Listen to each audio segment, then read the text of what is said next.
तमाम तर एहतजाज, तमाम तर प्रोटेस्ट के दरमियान पंजाब असम्बली का इजलास भी जारी है और उस इजलास के अंदर स्पीकर और डिप्टी स्पीकर के इंतखाब के हवाले से सेशन भी जारी रहा। उधर सिंध असम्बली के मेंबरान ने अपने ओहदों का हल्फ उठा लिया, यानी तमाम MPA साहिबान आज हल्फ उठा बैठे हैं। एहतजाज हर जगह हो रहा है और एहतजाज मेनली हो रहा है धांधली के ऊपर। ये उस धांधली की बात की जा रही है जिसे कहा जा रहा है कि पाकिस्तान की इंतखाबी तारीख के अंदर ये अनप्रेसिडेंटेड किस्म की धांधली थी। पाकिस्तान तहरीक इंसाफ जो कि अब उसके मेंबरान सुन्नी इत्तेहाद काउंसिल के अंदर शमूलियत इख्तियार कर चुके हैं, उनका ये कहना है कि उनको वसी पैमाने पर हराने के लिए ये धांधली की गई। जो क्लेम है पाकिस्तान तहरीक इंसाफ का, अगर एसेंशली देखा जाए तो उसे पाकिस्तान तहरीक इंसाफ ही कहना चाहिए। उनका क्लेम यह है कि कौमी असम्बली की 180 नशिस्तें वो जीत चुके थे। दिलचस्प बात यह है कि अगर नशिस्तें 180 जीत चुके थे तो 90 नशिस्तें अगर बाय एंड लार्ज देखा जाए जिन पर वो ये कह रहे हैं कि हमें धांधली करके हराया गया है, तो सवाल ये पैदा होता है कि उन 90 नशिस्तों में से कितने पाकिस्तान तहरीक इंसाफ के हिमायत याफ्ता कैंडिडेट्स थे जिन्होंने इंतखाबी उज़्ज़ादारी के हवाले से इलेक्शन कमीशन ऑफ पाकिस्तान के सामने कोई ना कोई दरख्वास्त दी। अब तक के रिकॉर्ड के मुताबिक, जो कि बहुत सी जगहों पर और बहुत से सहाफ़ियों ने रिपोर्ट किया है, उसके मुताबिक सिर्फ 35 ऐसी दरखास्तें हैं जो किसी न किसी मुद्दे को लेकर इलेक्शन कमीशन के सामने दायर की गई हैं पाकिस्तान तहरीक इंसाफ के हिमायत याफ्ता नेशनल असम्बली के कैंडिडेट्स के हवाले से।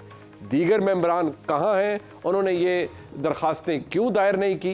ये सवाल अपनी जगह मौजूद है कि अगर आप धांधली का रोना रो रहे हैं और ये कह रहे हैं कि रियासत ने आपको धांधली करके हराया है, तो फिर उनके खिलाफ तमाम तर सबूत या तमाम तर प्रोटेस्ट वो तो चलता रहेगा, लेकिन एक कानूनी प्रोसेस भी है जो आपने अडॉप्ट करना है। आपने इलेक्शन कमीशन के पास जाना है, आपने ट्रिब्यूनल्स के पास जाना है। वहाँ बात नहीं बनती तो फिर आर्टिकल 225 के अंदर आपको पता है उसके बाद डायरेक्ट अपील आप सुप्रीम कोर्ट में जाते हैं मामले को लेकर। लेकिन इशू ये है कि ये सब कुछ क्यों नहीं किया जा रहा।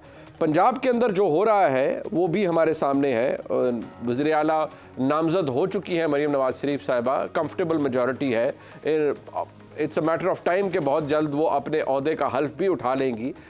एहतजाज हर जगह है लेकिन रुक कुछ नहीं रहा, निज़ाम चल रहा है, निज़ाम आगे की तरफ बढ़ रहा है। जबकि पाकिस्तान तहरीक इंसाफ ने जो रिसेंटली एक स्टंट पुल किया जिसमें बड़ी वकला की टीम मौजूद थी, इमरान खान साहब से मुलाकात के बाद उन्होंने कहा कि हम IMF को ख़त लिखेंगे। बाद में उसके ऊपर यू टर्न भी लिया गया और कहा गया कि हम ये ऐसा कोई काम नहीं करेंगे जो मुल्क की मफाद में नहीं होगा, जो मुल्क की मईशत के मफाद में नहीं होगा। IMF प्रोग्राम की मुल्क को ज़रूरत है, हमें इसकी तरफ बढ़ना चाहिए।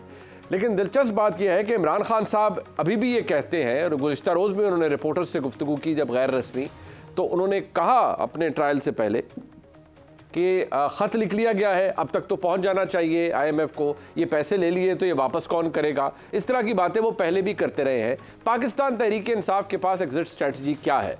इमरान खान साहब को क्या आने वाले चंद दिनों के अंदर, जो बहुत से लोग लिख भी रहे हैं कि क्या ये भी मुमकिन है कि उनको अडयाला जेल से निकाल कर बनी गाला में हाउस अरेस्ट किया जाए, यानी उसे सब जेल करार दिया जाए, जिस तरह मोहतरमा बुशरा बीबी साहिबा को वहाँ पर रखा गया है। इमरान खान साहब को भी एक जेस्चर ऑफ गुडविल के तौर पर ये हो सकता है, मुमकिन हो सकता है। इमरान खान साहब ने अपनी कन्विक्शंस के खिलाफ दरखास्तें भी इस्लामाबाद हाई कोर्ट में दायर कर दी हैं और उन दरखास्तों के ऊपर समात भी होगी। पाकिस्तान की सियासत अब किस तरफ जा रही है? अहमद वैसे अब जहां हम जिस जगह खड़े हैं, आपका एहतजाज, आपका प्रोटेस्ट अपनी जगह, लेकिन फ्रैंकली रुक कुछ भी नहीं रहा है। इमरान खान साहब अब भी जेल के अंदर है, पार्टी तहरीक इंसाफ से अब सुन्नी इत्तेहाद काउंसिल बन चुकी है। सुन्नी इत्तेहाद काउंसिल को रिजर्व सीट्स मिलती हैं या नहीं मिलती, इलेक्शन कमीशन अभी तक उसके ऊपर इनकंक्लूसिव है, कोई जवाब अभी तक क्लैरिटी से सामने नहीं आया। तो पाकिस्तान तहरीक इंसाफ की सियासत क्या अगले 5 साल ऐवान के अंदर और ऐवान के बाहर महज एहतजाज करते गुजरेगी? मेरा ख्याल में जो कुछ इस वक्त हुआ है, और वो ना सिर्फ ये है कि वो जितना इंटरनेशनल मीडिया भी यहाँ आया हुआ था, जो यहाँ के लोगों ने भी शोर हंगामा किया है, इसमें कोई दो राय नहीं है कि मैसिव रिगिंग जो है वो यहाँ पे की गई है।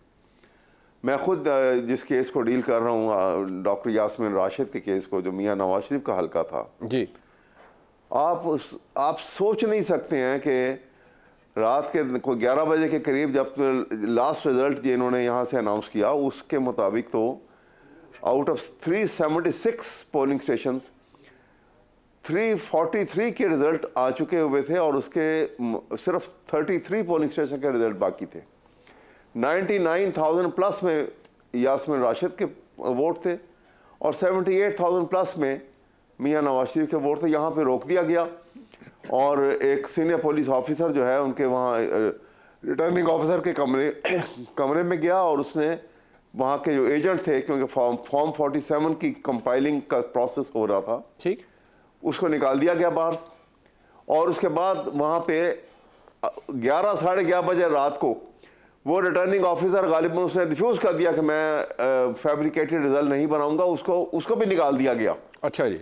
और एक नया आधी रात को एक नया रिटर्निंग ऑफिसर आया और उसके बाद रिजल्ट को अनाउंसमेंट उसकी बंद हो गई और दिन के वक्त जब रिजल्ट अनाउंस हुआ तो वो 1,79,000 प्लस वोट जो थे वो मियां नवाज शरीफ के थे और 1,04,000 प्लस वोट जो थे वो यास्मीन राशिद के थे। ठीक है जी। और इसमें इंटरेस्टिंग चीज़ ये है कि वो जो 33 पोलिंग स्टेशन बाकी थे उनमें मियां नवाज शरीफ को 1,01,000 वोट पड़ा प्लस। ठीक है जी। और यास्मीन राशिद को 2500 वोट पड़े हैं। अच्छा जी। आप अंदाजा लगाइए ये सूरत हाल है। ये तो इसको मैंने चैलेंज भी किया हुआ है, अभी वो मैटर जो आगे आएगा। बट वैसा एसेंशियली यही बात है सर अगर मैं पूछ पाऊँ आपसे, जो बात जिस तरह आपने अभी केस को आप डील कर रहे हैं, बिल्कुल आपका राइट है और इसके अंदर आपको बिल्कुल क्लैरिटी के साथ, सबूतों के साथ आपको अपना केस साबित भी करना चाहिए, फैसला भी आना चाहिए। बट सवाल यही है कि आप इस केस को, डॉक्टर यास्मीन राशिद साहिबा के केस को, it's one of the cases जिसको आप कंटेस्ट कर रहे हैं, लड़ रहे हैं, इंतखाबी उज़ादारी है कि नहीं यहाँ धांधली हुई है, इसको ठीक किया जाए, या आपकी ग्रीवेंसेज हैं। सवाल यही है कि वो जो 55 इंडिपेंडेंट कैंडिडेट्स हैं, आप IMF से तो कह रहे हैं, क्योंकि आप भी मौजूद थे वहाँ, कि ऑडिट करवाए IMF पाकिस्तान के इंतखाबात का। जो पाकिस्तान में कानूनी प्रोसेस है, वो 55 कैंडिडेट्स क्यों नहीं जा रहे इलेक्शन कमीशन के पास अपने अपने हल्के के फॉर्म 45 या मामलात को लेकर कि देखें हमारे साथ ये धांधली हुई है? Why only 35? Where are the remaining 55, sir? देखिए, अब ये मुझे एग्जैक्ट फिगर मालूम नहीं है, लेकिन लोग जा तो रहे हैं। सवाल ये है कि और भी लोग जा रहे हैं, वहां तो भरमार है पिटीशंस का। बट सर ये मैंने वेरीफाई किया है सर आज 2-3 जगह से सर कि आपके इंडिपेंडेंट जो बैक्ड कैंडिडेट्स हैं वो 35 है सर, जिनकी अभी तक गई हैं दरखास्तें, इंक्लूडिंग योर्स, जो आप केस के डील कर रहे हैं। हो सकता है, ये मैं नहीं जानता, लेकिन मैं आपको ये बता रहा हूँ। अब उसके बाद ये कोई जो इमरान खान ने वहाँ पर भी बात की, क्योंकि मैं खुद वहाँ पे अडियाला जेल में मौजूद था जब ये फैसला किया गया। जी जी। तो फैसला तो सिर्फ इतना था कि क्योंकि ये टीम जो है IMF की, ये जब एडवांस किए थे उन्होंने फंड देना था, उससे पहले वो भी वो बनी यहाँ पे जमान पार्क में इमरान खान को मिल के गए थे वो लोग। और मिलने के बाद वहाँ यही बात हुई थी कि ये डेमोक्रेटिक प्रोसेस के साथ इलेक्शन के थ्रू एक तब्दीली आएगी। ठीक है जी। और ये उसके बाकी हम उसे कंटिंजेंट करते हैं, उससे इसके कंडीशनल करते हैं, बाकी दिए जाएंगे। तो इमरान खान ने तो इतना नहीं कहा ना कि भाई ये जो है मैसिव रिगिंग हुई है, इसकी ऑडिट रिपोर्ट लें आप, उसके बाद आप जो मर्जी कर रहे हैं करें। इसमें कोई बुराई की बात तो नहीं है। बुराई की बात ये थी आपको, अगर आप सर कि IMF क्यों करेगा sir? They have no business sir. IMF क्यों करेगा? They're International Monetary Fund. सवाल ये है कि ये क्या, हम तो ये नहीं कह रहे कि वो करे, हम तो सिर्फ एक अपनी पोजीशन को बता रहे हैं। ओवरऑल परसेप्शन ये है कि ना बल्ले का निशान मौजूद, ना बल्ले का निशान मौजूद, ना जमात का लीडर बाहर, रियासती जबर भी अपने अरूज पर, और फिर भी तहरीक इंसाफ ये कह रही है कि नहीं हमने 180 सीटें जीती है। बट वो सवाल मैंने उनसे भी किया और मैं दोबारा करूंगा कि अगर आपने जीती हैं तो फिर आप इलेक्शन के पास जाएं, इलेक्शन कमीशन के पास अपनी उज़्ज़ादारी के लेकर। लेकिन अहमद अवैस साहब, आप रिस्पॉन्ड करना चाह रहे हैं डॉक्टर साहब की बात को?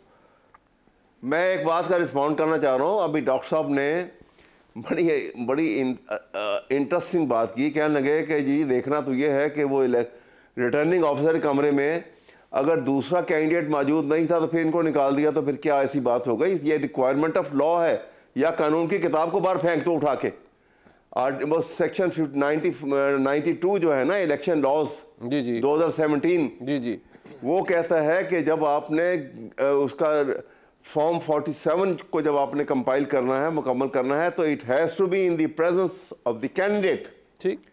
आप कैंडिडेट अगर कोई आया ये नहीं आया, ये कैंडिडेट वहां पे मौजूद था इनका, अगर उसको निकाल देते हो तो पीछे कोई भी नहीं है। अहमद उवैस साहब हल्का N130 की बात कर रहे हैं, आप अपने हल्के की बात कर रहे हैं, लेकिन वो एक कानूनी प्रोविजन को भी कोट कर रहे हैं कि ये कैंडिडेट्स के सामने होता है जो आपका at the end of the day result compilation है जी, वो कंसोलिडेशन है जिसे फॉर्म 48 49 कहते हैं, जब कैंडिडेट्स को बकायदा नोटिस देके तलब किया जाता है, उनके सामने जो है वो कंसोलिडेशन होती है। वो 48 49 इसमें नहीं है, ये 40 में हल्के में वो 90 वो सेक्शन 98 है, जहाँ मेरे देखिए ना, बात तो सुने ना आप, वहाँ मैं मौजूद नहीं था। मैं शिकायत कर रहा हूँ, हकीकत आपको बता रहा हूँ।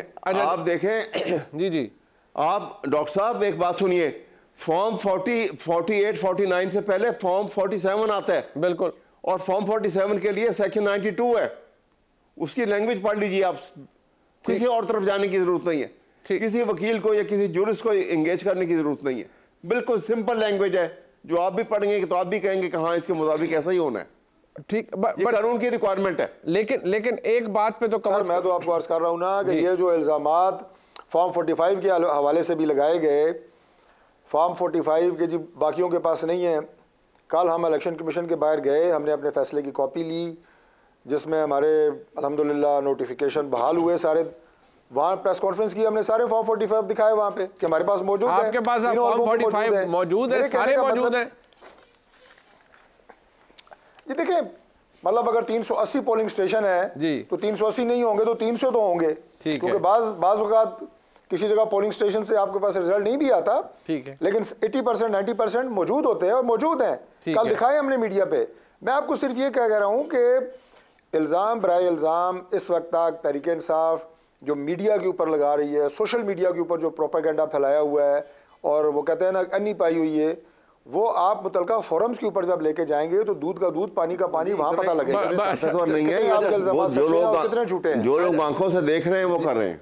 अच्छा चले, बट एक कंसेंसस तो है ना, कम से कम अहमद उवैस साहब, आप गए हैं, लेकिन आपके बाकी इंडिपेंडेंट कैंडिडेट्स जो ये कह रहे हैं हमें धांधली करके हराया, उनको भी फिर जाना चाहिए ना। महज धरने से या IMF को खत लिख देने की बात से तो इंतखाबी धांधली की शिकायत दूर नहीं होगी। मैं उसका रीजन ये था कि IMF का जो चार्टर है जी, उसमें है कि वो सिर्फ फंड वहां करते हैं जहां पे डेमोक्रेसी है जी, डेमोक्रेसी को चलाने के लिए election is the only answer. ठीक है जी, और जहां पे इलेक्शन रिग हो गया था, डेमोक्रेसी नहीं हुई, डेस्पोटिज्म आ गया। ठीक है जी, अब अगर जिसके साथ ये ज्यादती हुई है और उनसे वो मिलके गए हैं, वो झूठ, क्या आपका ख्याल है कि इमरान खान आप झूठ बोले कि जी बड़े अच्छे इलेक्शन हो गए? उन्होंने जो हुई है वो बता दी। सर इमरान खान साहब की उनकी अपनी पॉलिसी, सर उनकी इमरान खान साहब के लेटर की तो जरूरत भी नहीं है ना, दिस वे और दैट वे, जरूरत भी नहीं है ना इमरान खान साहब का। ट्रांसलेशन बता देता हूं। जी जी जी जी, छोटी सी बात ये कि इससे जो डैमेजेस, जमहूरियत है या नहीं है ये हमें पता है, इलेक्शन 18 का भी हमें पता है, 24 का भी पता है, 13 का भी पता है, 8 का भी पता है। ठीक है, लेकिन गुजारिश मैं ये कर रहा हूं कि वो आपका इलेक्शन तो या जमहूरी अमल में तो वो कुछ नहीं कर सकते। हाँ, खत लिखने से वो ये कर सकते हैं कि पाकिस्तान के साथ जो उनके मुआहदे हैं वो सारे बंद कर दें, पाकिस्तान को आइसोलेट कर दें। ठीक, मैं अपने दोनों मौजूद मेहमानों का यहाँ शुमारी प्रोग्राम में एक ब्रेक शामिल करते हैं, ज़रा इसको एनालाइज भी किया जाए कि पाकिस्तान में इलेक्शंस हो गए, हुकूमतें बनने जा रही हैं, पंजाब में बिल्कुल बनने के करीब है, सियासत होगी क्या, मामला चलेगा क्या, सिर्फ सड़क पर एहतजाज होगा, ऐवान में भी होगा, इससे हुकूमत को कोई फ़र्क पड़ेगा या नहीं पड़ेगा?